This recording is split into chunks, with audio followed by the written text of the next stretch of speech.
আমার স্বামী 5 বছর পর দেশে ফিরেছে, কিন্তু আমি একটু খুশি না। কেন খুশি ছিলাম না সেটা একটু পরেই বুঝতে পারবেন। আমার হাজবেন্ড আমাকে লক্ষ্য করে আমার চেহারার দিকে তাকিয়ে আমাকে জিজ্ঞেস করলো, আচ্ছা তোমার কি মন খারাপ? তখন আমি বললাম, না আমার মন খারাপ না। আমি আরো স্বামীকে বললাম, তুমি তো একটু ক্লান্ত, তুমি রুমে যাও, ফ্রেশ হও, আমি তোমার জন্য পানি নিয়ে আসছি। সে রুমে চলে যায়। আমি রান্নাঘর থেকে পানি নিয়ে যাওয়ার সময় একটু কুড়িয়ে কুড়িয়ে হাঁটছিলাম। আসলে আমার পায়ে অনেকটা ব্যথা ছিল, আর সেটা আমার স্বামী লক্ষ্য করেছে। আমার স্বামী আমাকে সাথে সাথে জিজ্ঞেস করলো, তুমি এমন করে হাঁটছো কেন? তুমি কি পায়ে ব্যথা পেয়েছো?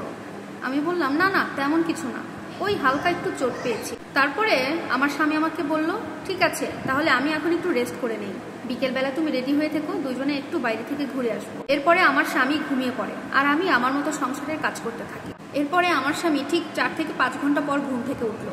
উঠে আমাকে বলছে, যাও নীল কালারের একটা সুন্দর শাড়ি পরো, আর তোমার সুন্দর সুন্দর গহনা সাথে ম্যাচিং করে জুতা সবকিছু একদম সুন্দর করে সেজে আমার সামনে আসো, আমরা একটু বের হব। আমার স্বামীর কথা শুনে আমি একটু হাসির ছলে কথা বললাম, কি যে বলো না, আমি এত ভালো জিনিস কোথায় পাবো? গহনা, নীল শাড়ি, কি যে বলো। আমার তো হাতে গোনা আছে ওই 2টা থেকে 3টা শাড়ি আর 2টা থেকে 3টা জামা, এর বেশি আমার আর কিছু নেই। কোনো গহনা? না গো, আমার কোনো গহনাই নেই। তাও যে শাড়ি আর যে জামা আছে সেগুলো বাইরে পরে যাওয়ার মতো না, সেগুলো শুধু বাসায় পরার জন্য। আমার স্বামী তখন আমাকে একটু চেঁচিয়ে বলল, মুখে মুখে এত তর্ক করো না তো, এতদিন পরে এসেছি, একটু সাজুগুজু বউকে দেখতে চাচ্ছি, শুধু বাহানা করো না, যাও তো সেজে গুজে আসো। আমি বললাম, তাহলে তুমি বোঝো এতদিন পরে দেশে ফিরেছো, আমি কেন তোমার সাথে মজা করতে যাব, তাও আবার এই বিষয়ে। এরপরে আমার স্বামী আমাকে বলছে, আমি 5 থেকে 6 মাস পর পর মায়ের কাছে তোমার শাড়ি এবং গহনা কেনার জন্য বেশ মোটা অঙ্কের টাকা পাঠাই, আর তাছাড়া প্রতি মাসে তোমার হাত খরচের জন্য আমি 2000 করে টাকা দিই। এই টাকাগুলো কোথায়? কি করছো তুমি এগুলো?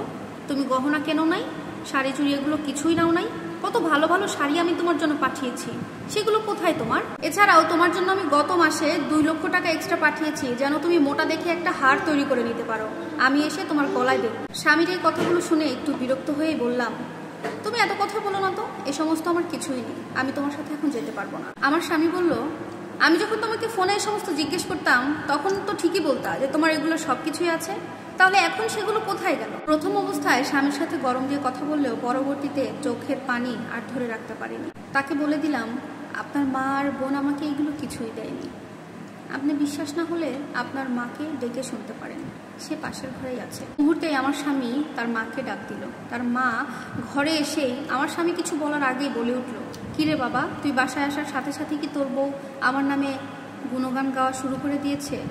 তা আমার নামে কি বললো তোর বউ, এবার বল দেখি শুনি। কিন্তু আমার স্বামী তার মায়ের কোনো কথা না শুনে মাকে সরাসরি জিজ্ঞেস করলো, মা আমি যে আমার স্ত্রীর জন্য দামি দামি শাড়ি পাঠিয়েছি, মাসে মাসে টাকা পাঠাতাম, আবার এই যে গত মাসেও যে 2 লক্ষ টাকা পাঠালাম ওর গহনা বানানোর জন্য, তুমি ওকে এগুলো দাও নাই? ও তো বলতেছে ওর কোনো জামা নাই, ওর কোনো শাড়ি নাই, গহনা তো দূরের কথা, কোথায় গেছে এগুলো সব? আমার স্বামীর মুখে এই কথাগুলো শুনে আমার শাশুড়ির মুখে কোনো কথা ছিল না। তখন আমি এক প্রকার বলেই বসলাম, মা আর কি বলবে, আমি তোমাকে বলছি শোনো, তুমি বিদেশে চলে যাওয়ার পর থেকে তোমার মা আর বোন মিলে আমার উপরে অনেক অত্যাচার করেছে, আমাকে অনেক কষ্ট দিয়েছে। তোমার বোন আমার থেকে বয়সে ছোট, কিন্তু সে আমার গায়ে কি করে হাত তোলে, সেই সাহসও কি করে পায়? বাকি রইল গহনা কেনার টাকার কথা, সেই টাকা দিয়ে তোমার ছোট বোন আইফোন কিনেছে। আমার কথা বিশ্বাস না হলে তোমার বোনকে জিজ্ঞেস করে দেখো। আর ঈদের সময় তোমার মা বাড়ির উপরে যে 200-400 টাকার জামা কাপড় নিয়ে আসতো, সেগুলোর মধ্যে থেকেই যে কোনো একটা কিনে দিত। আমার কোনো পছন্দ বা ভালো জামা তুমি যাওয়ার পর থেকে একটাবারের জন্যও দেয় নাই। তোমার মা আর বোন সবসময় বলতো, আমার ছেলের কষ্টের টাকা পরের বাড়ির মেয়েকে কেন দেবো, আমরা নিজেরা ভোগ করবো, তোর জন্য কিছুই খরচ করবো না, এমনটাই বলতো। আমার কথা বিশ্বাস না হলে তোমার মা তো এখানেই আছে, জিজ্ঞেস করো তাকে। আমার কথা শুনে আমার শাশুড়ি আর ননদ একদম চুপ হয়ে আছে, কেউ কোনো কথা বলছে না। তারপরে আমার স্বামীকে বললাম, তুমি আমার পায়ের কথা জিজ্ঞেস করছিলে না, আমার পা কি হয়েছে, আমি কেন খোঁড়াচ্ছি? তাহলে শোনো, গতকাল রাতে আমার রান্না একটু খারাপ হয়েছিল একটা তরকারি, আর তোমার মা সেই তরকারিটা গরম অবস্থায় আমার পায়ে ঢেলে দেয়, আর সে কারণে আমার ফোসকা পড়ে অনেক ব্যথা হয়ে যায়, হাঁটতে পারছিলাম না, প্রচুর ব্যথায় খুঁড়িয়ে খুঁড়িয়ে হাঁটতে হচ্ছে। আমার কথাগুলো শুনে আমার স্বামী তার মাকে প্রশ্ন করলো, মা ও যা বলছে সব কথাগুলো কি সত্যি? শাশুড়ি আর ননদের মুখে কোনো কথা নেই, একদম নির্বাক হয়ে আছে তারা। সবকিছুর পরে আমার স্বামী, আমার শাশুড়ি আর তার বোন সবকিছু শুনে আমার স্বামী তার মা আর বোনকে অনেক বকাঝকা করলো। এক পর্যায়ে তো তাদের সাথে সম্পর্কই রাখবে না আমার বর। পরে আমি আমার স্বামীকে বুঝালাম, দেখো যা হওয়ার হয়ে গেছে, সবাই তো আমরা নিজেরাই। আমি তোমাকে এখন একটা রিকোয়েস্ট করব, যা হওয়ার হয়েছে বাদ দিয়ে দাও, আর যেন এমন না করে তুমি সেটাই শুধু তাদেরকে বুঝিয়ে বলো। আর যদি পারো তুমি প্লিজ আর বিদেশে যেও না, দেশেই থাকো, দুজনে মিলে যেভাবে হোক সংসারটা চালিয়ে নেব।